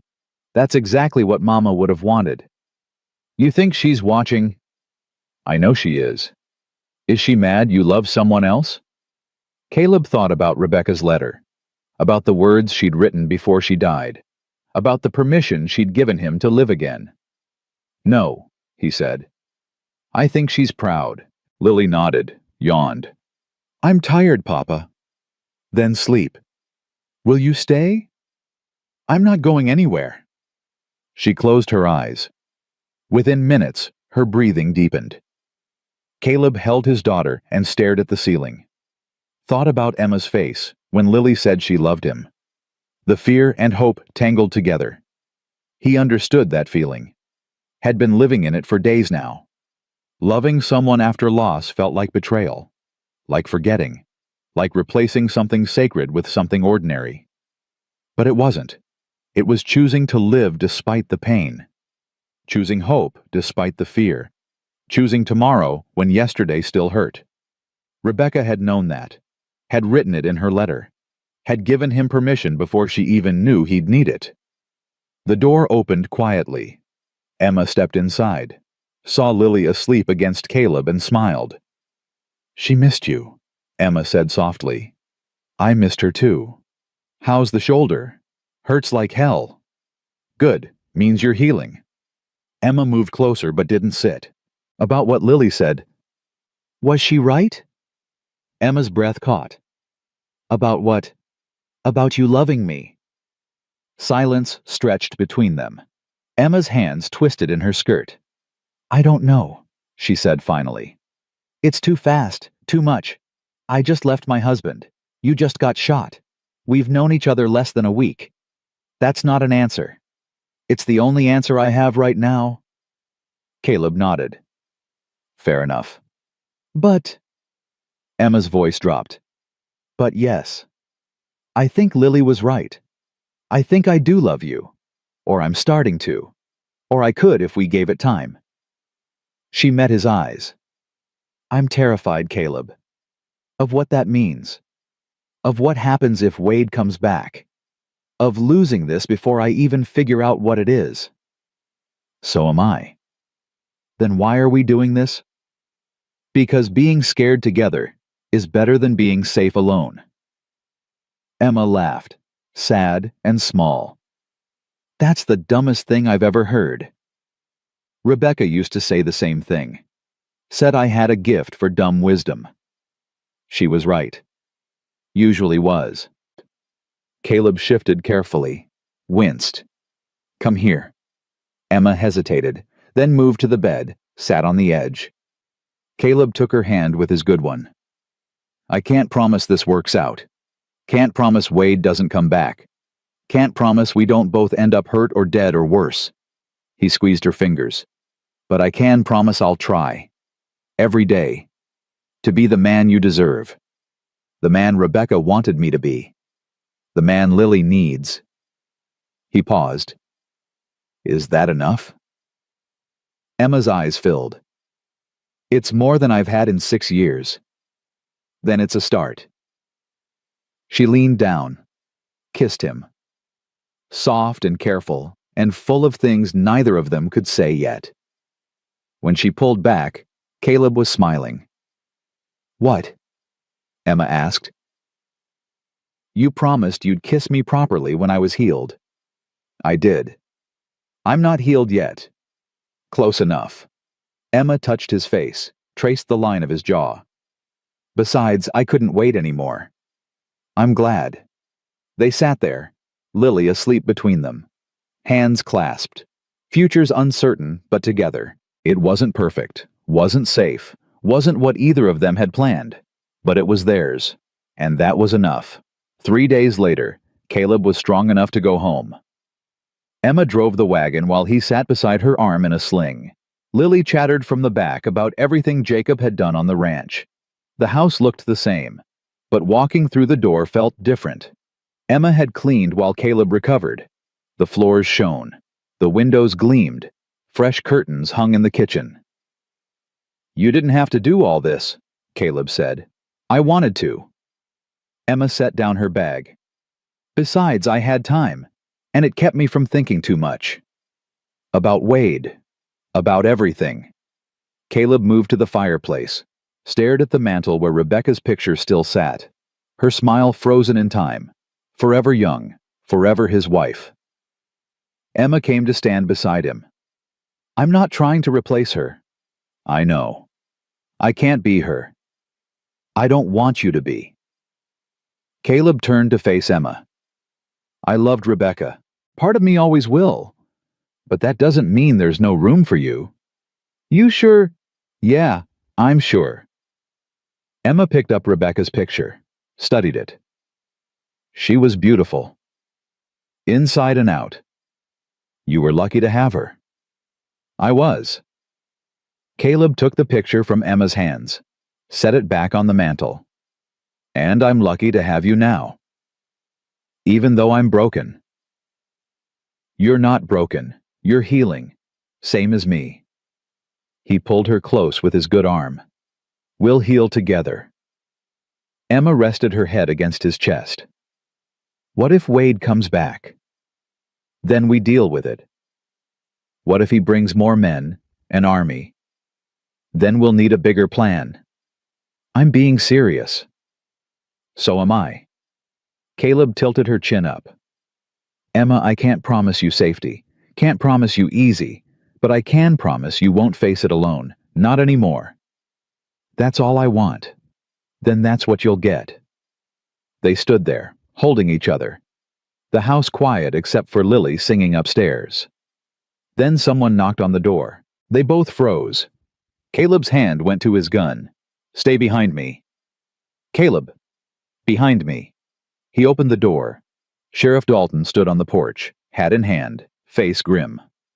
Tom? Caleb didn't lower the gun. What brings you out here? Need to talk. Can I come in? Caleb stepped aside.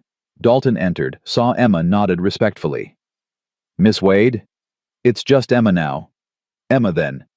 Dalton turned to Caleb. Got word from Cheyenne. Wade's filing charges against you. Assault, attempted murder. Says you shot him unprovoked. That's a lie.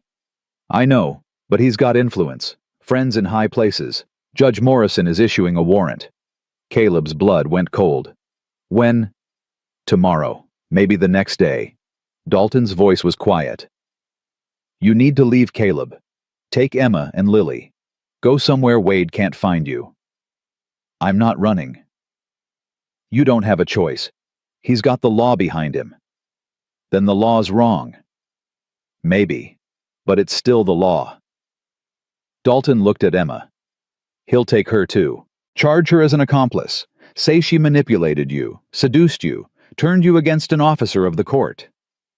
Let him try, Emma said. Her voice was steel. I'm not running either. You should. Dalton put his hat back on. Both of you should, before it's too late. It was too late the moment I pulled the trigger, Caleb said. I knew what I was doing, knew the consequences, and I'd do it again. Even if it means hanging, even then. Dalton shook his head. You're a damn fool, Stone. Wouldn't be the first time someone said that. No, but it might be the last. Dalton moved toward the door, stopped. For what it's worth, I think you did the right thing. Wade's a bastard. Someone needed to stop him. Then help me. How? Testify. Tell the judge what really happened. That Wade shot first. That I was defending Emma. My word against his. He's a marshal. I'm a small-town sheriff. Who do you think they'll believe? They'll believe the truth. No, they'll believe the man with the badge and the connections and the power. Dalton's voice turned sad. That's how it works, Caleb. You know that. Then we change how it works. You can't change the system. Maybe not. But I can damn well try. Dalton studied him for a long moment, then nodded slowly. You're serious. As a heart attack. You know what this means. You fight this, you fight everything. The law, the system, Wade and everyone behind him. I know. You could lose, probably will lose. I know that too. Then why do it? Caleb looked at Emma, at Lily watching from the stairs, at the life he'd built and the future he was fighting for. Because someone has to, he said. Someone has to stand up and say no. This far and no further. Someone has to prove that the law isn't just for powerful men who hide behind badges. His voice hardened. And if it has to be me, then so be it. Dalton was quiet. Then he extended his hand. I'll testify. Caleb shook it. Thank you. Don't thank me yet. This might get us both killed. Or it might save us all. Dalton left. The door closed behind him. Emma moved to Caleb's side. You're really going to do this fight Wade in court? Yeah. Why? Because running means he wins. Means he gets away with everything. Means the next woman he hurts has no one to protect her.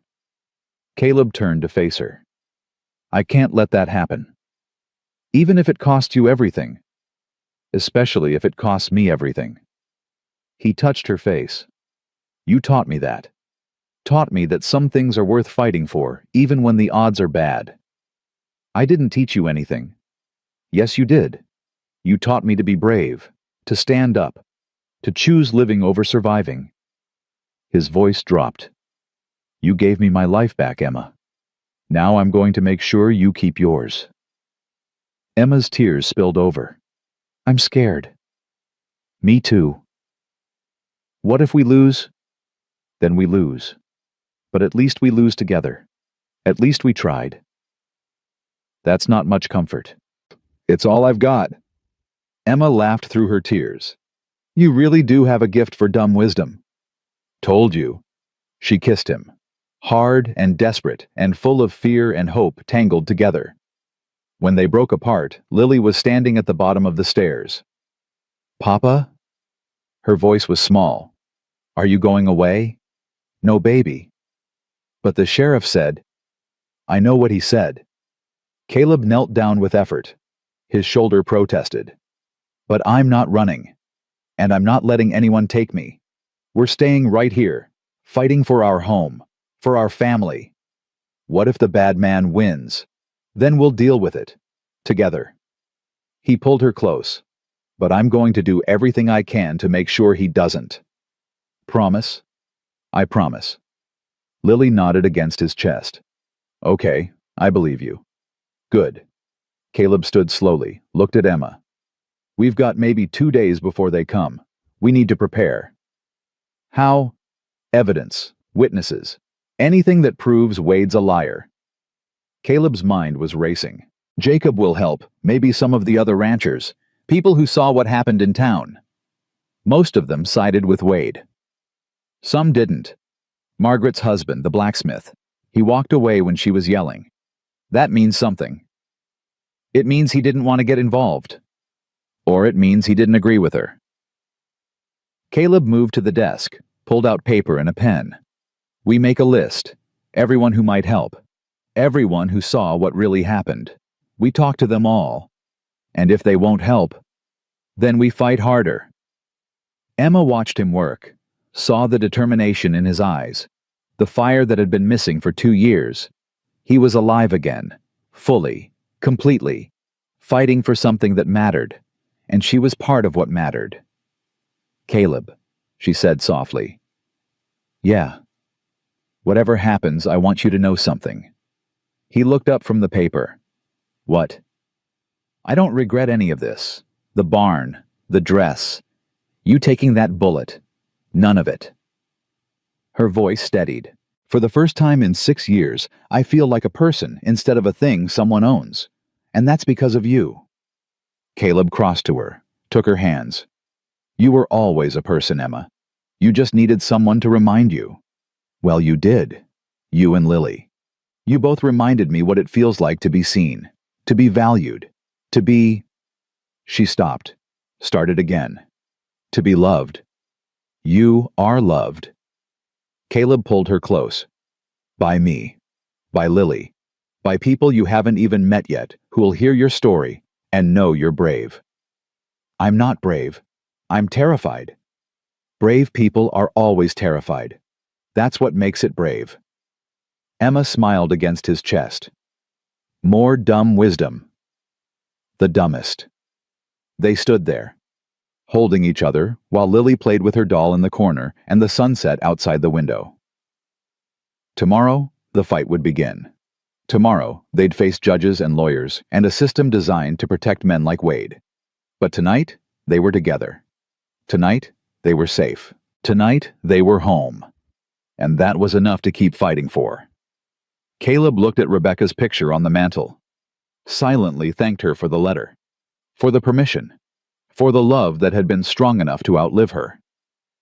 Then he looked at Emma, at the woman who'd stumbled into his barn wearing his wife's dress and changed everything. He didn't know if they'd win, didn't know if the law would side with them, didn't know if Wade would ever truly be gone. But he knew one thing for certain. He'd fight for her until his last breath. And even then, he'd find a way to keep fighting. Because that's what love was. Not flowers and poetry and perfect moments. Love was standing between someone and a bullet. Was facing down the law for someone who needed protecting. Was choosing to fight impossible odds because the alternative was unthinkable.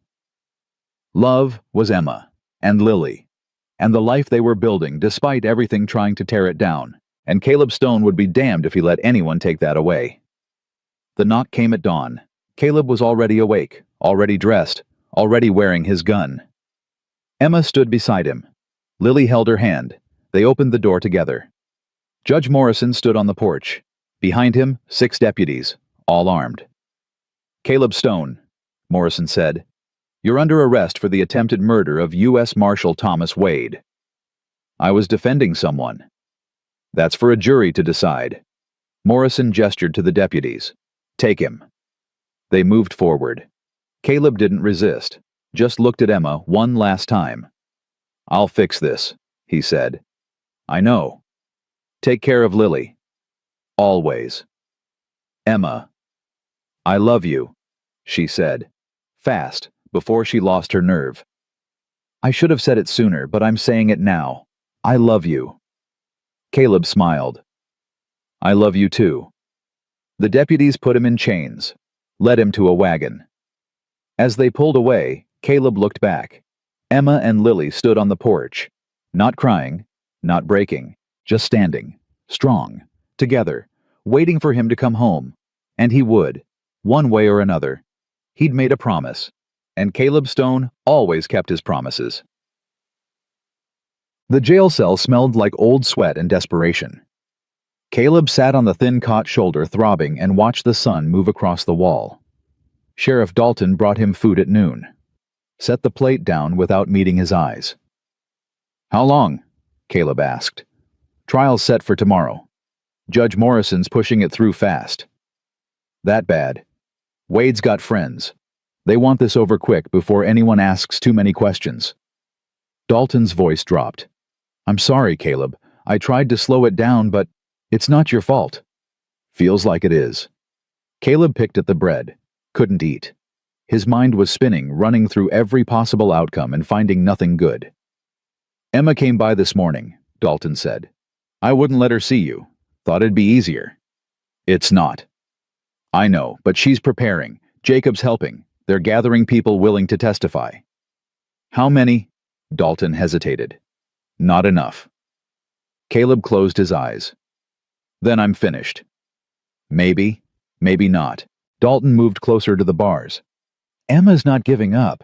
Says she's got proof Wade's lying. Documents or something. What kind of documents? Didn't say. Just said she found them in his saddlebag that night at the station. Said they prove he's not what he claims. Hope flickered in Caleb's chest. Small, but there. She didn't mention them before. Said she was scared. Didn't know if they'd matter. But now, Dalton shrugged. Now she's desperate enough to use them. What if they're not enough? Then you hang, and Wade walks free. And Emma spends the rest of her life looking over her shoulder. Jesus, Tom. Don't sugarcoat it. You asked? Caleb stood, paced the small cell. 3 steps one way, 3 steps back. His shoulders screamed, but he ignored it. I need to see her, he said. Can't allow it. Judge's orders. Then bend the rules. I've bent enough rules for you, Caleb. Any more, and I'll be in the cell next to yours. Please, 5 minutes. That's all I'm asking. Dalton looked at him for a long moment, then sighed. 5 minutes. That's it. And if anyone asks you overpowered me, I've got one good arm. Then you're very resourceful. Dalton moved toward the door. I'll be back with her in 10. He left. Caleb waited, counted heartbeats, tried to figure out what to say when he saw her. I'm sorry. Felt too small. I love you felt too big. Everything in between felt inadequate. The door opened. Emma walked in. She wore the blue calico dress Rebecca's dress, and her hair was pulled back tight. She looked tired, scared, but determined. Hey, she said. Hey yourself. They stared at each other through the bars.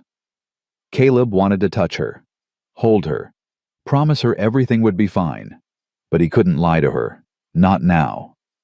I heard you found something, he said instead. Emma nodded, reached into her pocket, pulled out a folded paper. Letters, from Wade to a man in Cheyenne, a banker named Strickland. What do they say? That Wade's been embezzling, taking money from estates he was supposed to protect, forging signatures, selling property that wasn't his. Her voice hardened. Including my father's ranch. He didn't just take my inheritance, he stole it from a dozen other women, widows mostly, women with no one to protect them. Caleb's blood boiled. That's proof. That's enough to... Maybe, maybe not. Emma handed the letters through the bars. The problem is they're stolen. I took them from his saddlebag without permission. A good lawyer could argue they're inadmissible. Then we need a better lawyer. We don't have time. Trial's tomorrow. Emma's voice cracked. Caleb, I don't know what to do. I'm trying. Jacob's trying. But everyone's scared of Wade, scared of going against a marshal, scared of what happens if they help us. Then we fight alone. We can't win alone. Maybe not, but we try anyway. Emma's eyes filled. I'm so tired of trying, so tired of fighting, so tired of being scared all the time. Caleb reached through the bars, took her hand. Then rest. Let me carry it for a while. You're in jail. How can you carry anything? By not giving up. By believing we're right even if the law says we're wrong. By loving you enough to make it matter. Emma's tears spilled over. That's not enough. It's all we've got. She pulled her hand away, wiped her eyes roughly. I need to tell you something, in case tomorrow goes bad. Don't. Listen to me. Her voice was firm. If you hang, I'm taking Lily and leaving, going somewhere Wade can't find us, starting over. Good. I won't let her watch you die. Won't let her lose another parent. Won't let Wade win. I know. And I won't wait for you. Won't spend my life mourning. Won't, her voice broke, won't love you less. But I'll move forward anyway. That's what I want. You mean that? Yeah. I don't want you stuck. Don't want you trapped by grief the way I was. Caleb's throat tightened. If I die tomorrow, you take Lily and run. You live. You love someone else. You be happy. I can't promise that. Promise anyway. Emma stared at him, then nodded slowly. Okay, I promise. Good.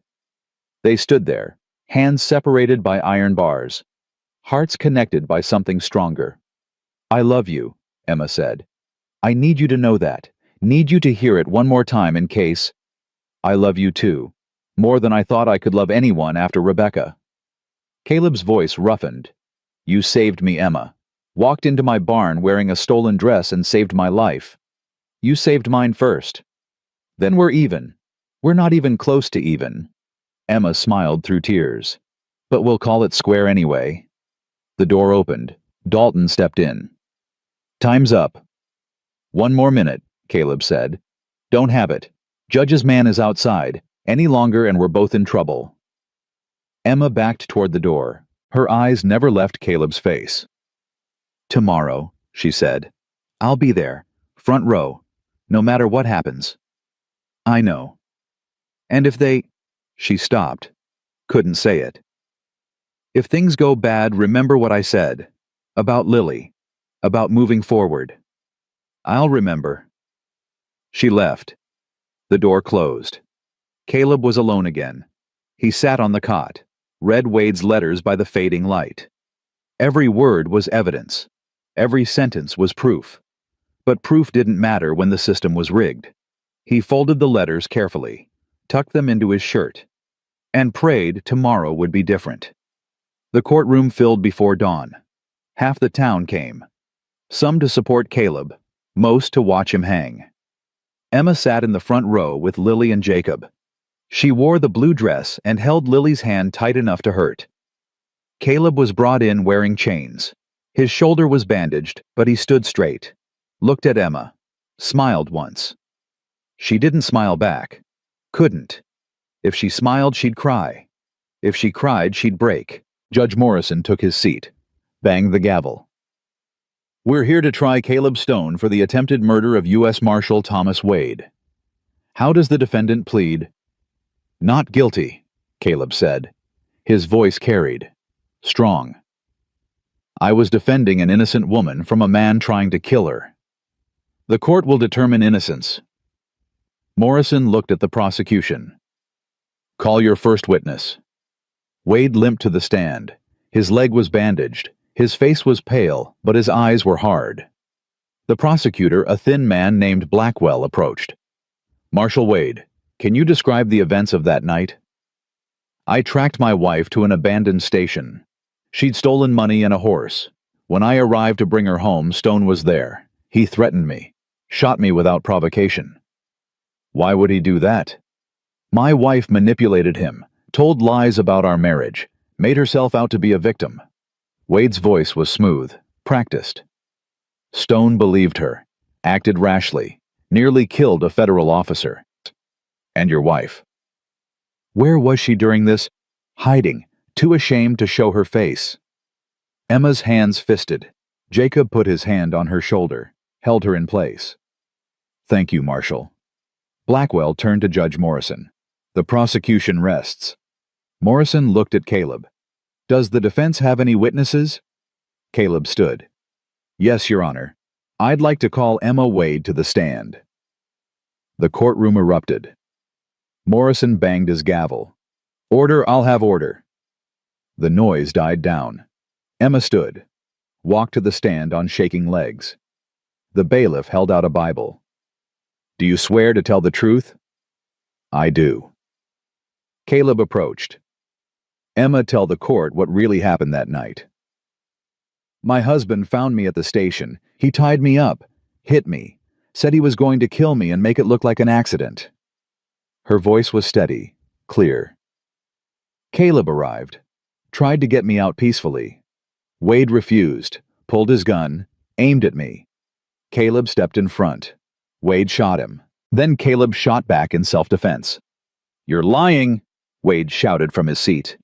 She's a liar and a thief. Morrison banged the gavel. Marshal Wade, you will remain silent, or I'll have you removed.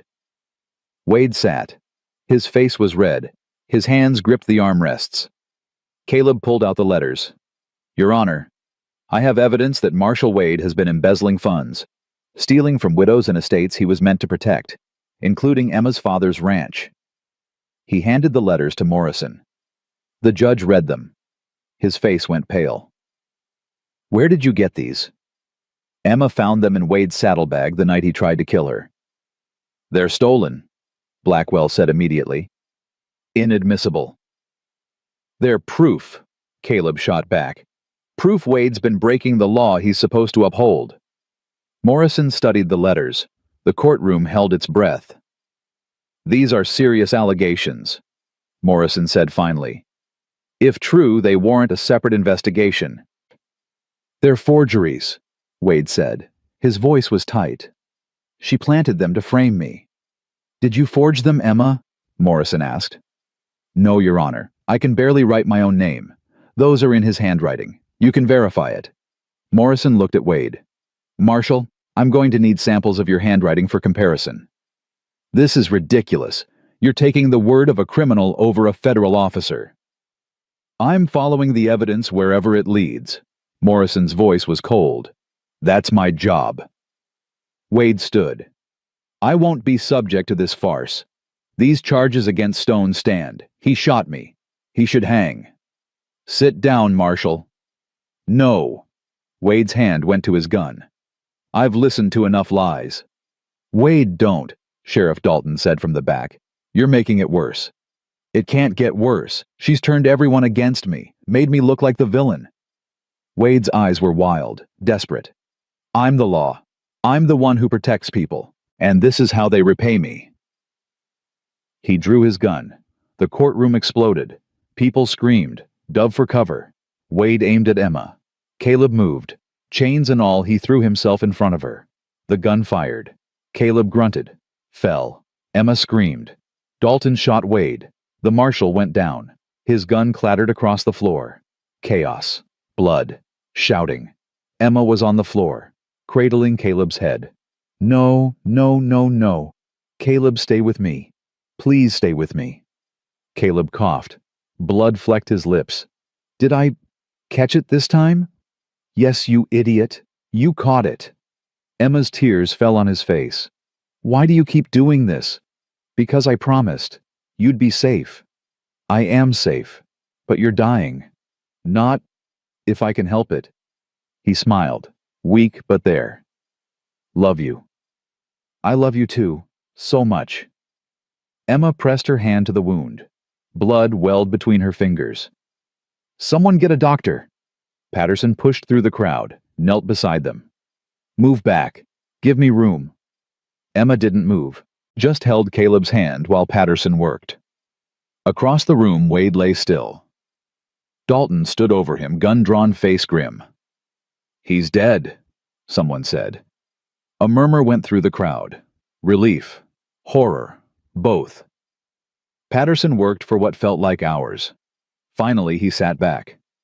Bullet missed everything vital. He's lucky. Again. "Told you," Caleb whispered. "Hard to kill." Emma laughed. It came out half sob. "You're an idiot. You're idiot." "Yeah, mine." Morrison banged his gavel. "Court is adjourned. Someone get these people out of here." The crowd dispersed. Deputies removed Wade's body.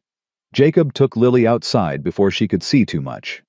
Emma stayed, held Caleb's hand while they loaded him onto a stretcher, followed him to Patterson's office, refused to leave his side. "You should rest," Patterson said.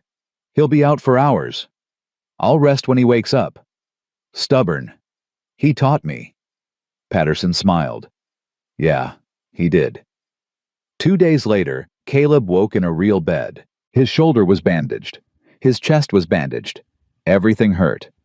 But he was alive. Emma sat beside him, asleep in a chair, hand still holding his. He squeezed her fingers. She woke immediately. "Hey," he said. "Hey yourself." She wiped her eyes. "How do you feel?" "Like I got shot twice." "That's because you did." "Worth it." "No, it wasn't. You almost died." "Almost doesn't count." Caleb tried to sit up, failed. "Wade, dead. Dalton shot him when he aimed at me." "Good." "The judge dropped all charges against you, said it was self-defense, said the letters were enough evidence to prove Wade was corrupt." Emma's voice softened. "You're free, Caleb. We both are." Caleb closed his eyes. Let that sink in. Free. After everything. Actually free. "Where's Lily?" he asked. "With Jacob. She wanted to stay, but I sent her home. Told her you'd be fine." "Will I?" "Yes. Patterson said you'll heal. No permanent damage. Just more scars." Adding to the collection, Emma smiled. "You're running out of places to put them." "Then I'll just have to stop getting shot." "Good plan." They sat in comfortable silence, hands clasped, breathing together. "What now?" Emma asked finally. "Now we go home, rebuild, live." Just like that. Just like that. "What about the town? They watched you almost die twice. They'll talk." "Let them talk. I don't care anymore." Caleb opened his eyes, found hers. "I spent 2 years caring what people thought, what they expected, what they needed from me. I'm done with that. All I care about now is you and Lily, and the life we're building." "The life we're building," Emma repeated. "I like the sound of that." "Yeah." "Yeah." She leaned forward, kissed him carefully. "So what does this life look like?" "I don't know yet. We'll figure it out as we go." "That's not much of a plan." "It's the only plan I've got." "Then I guess we're winging it." "Guess so." Emma settled back in her chair. "Caleb." "Yeah. When you're healed, I want to get married." Caleb's breath caught. "What?" "You heard me. I want to marry you, properly, with Lily there, and Jacob and whoever else will come." Her voice was firm. "I want to be a stone. Want Lily to be my daughter legally. Want to build a life where no one can take us away from each other." "You sure it's fast?" "I've never been more sure of anything in my life."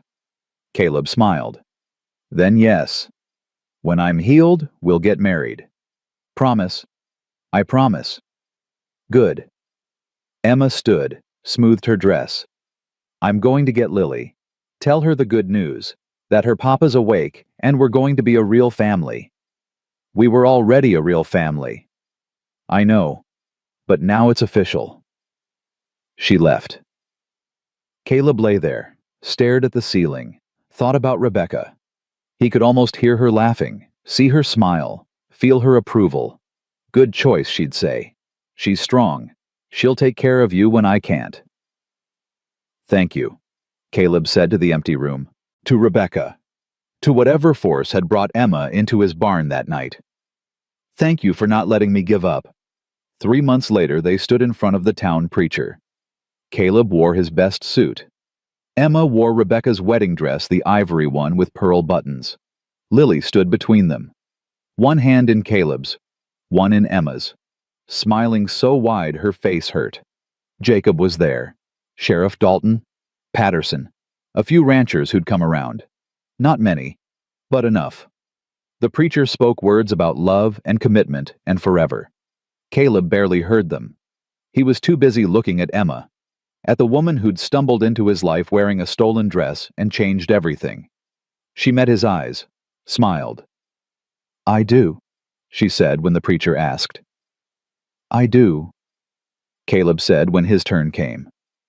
The preacher pronounced them married. Caleb kissed Emma. Lily cheered. It wasn't perfect. The town still whispered. Wade's friends still made threats. The ranch needed work. Money was tight. But they were together. They were free. They were home. And that was everything. That evening they sat on the porch. Caleb in his chair, Emma beside him, Lily asleep in Emma's lap. You happy? Caleb asked. Yeah, I am. Me too. Think it'll last. The happiness I don't know. But the trying will. I'll spend the rest of my life trying to make you happy. That's all I ask. They sat in silence. Stars came out one by one. The night settled around them like a blanket. Caleb thought about the last few months, about bullets and jail cells and courtrooms, about fear and pain and nearly dying. But he also thought about love, about second chances, about the life they'd fought for and won. Emma, he said quietly. Yeah. You ever regret it? Staying that first night? Emma was quiet for a moment. Then she shook her head. No, not even a little. Good, because I don't either. Even though you got shot twice. Even then. You're crazy. Probably. Caleb took her hand. But I'm crazy and alive. That's better than sane and dead. Emma laughed, soft and real. More dumb wisdom. The dumbest. They sat there. 3 people who'd been broken now whole. 3 people who'd been lost now found. 3 people who'd fought impossible odds and somehow won. Inside the house, Rebecca's picture still sat on the mantel. Her smile frozen in time. Forever young. Forever loved. But she wasn't haunting them anymore. Wasn't a chain holding them back. She was a blessing. A door that opened instead of closing. A love that had been strong enough to outlive death and make room for something new. Caleb looked at his wife. At his daughter. At the life they'd built from pain and hope and stubborn refusal to give up. This was what Rebecca had wanted. What she'd written about in her letter. What she'd given him permission to find. Not a replacement. Not a substitute. Just a different kind of love. One that honored the past while embracing the future. Thank you, he said. Emma looked at him. For what? For showing up. For staying. For fighting. He squeezed her hand. For loving me when I forgot how to love myself. You did the same for me. Then we saved each other. Yeah, I guess we did. Caleb pulled her close. She leaned against his good shoulder. Lily slept between them. The stars burned overhead, and for the first time in 2 years Caleb Stone felt whole. Not because the pain was gone. It wasn't. Rebecca's absence still ached. His shoulder would always remind him of bullets taken. The scars would never fully fade.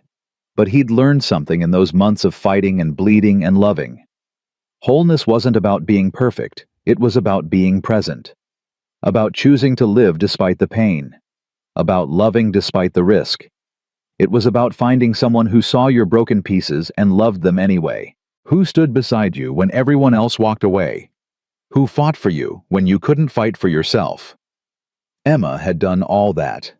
And more. I love you, he said into the darkness. I love you too, she replied. Lily stirred, mumbled in her sleep. Love you both. They sat there until the stars began to fade, until the first light of morning touched the horizon, until a new day began. And when they finally went inside, Caleb took one last look at the land he'd nearly lost, the home he'd fought to keep, the family he'd died for and lived for in equal measure. This was his life now. Not perfect, not safe, not what he'd planned. But it was his. And it was enough. More than enough. It was everything.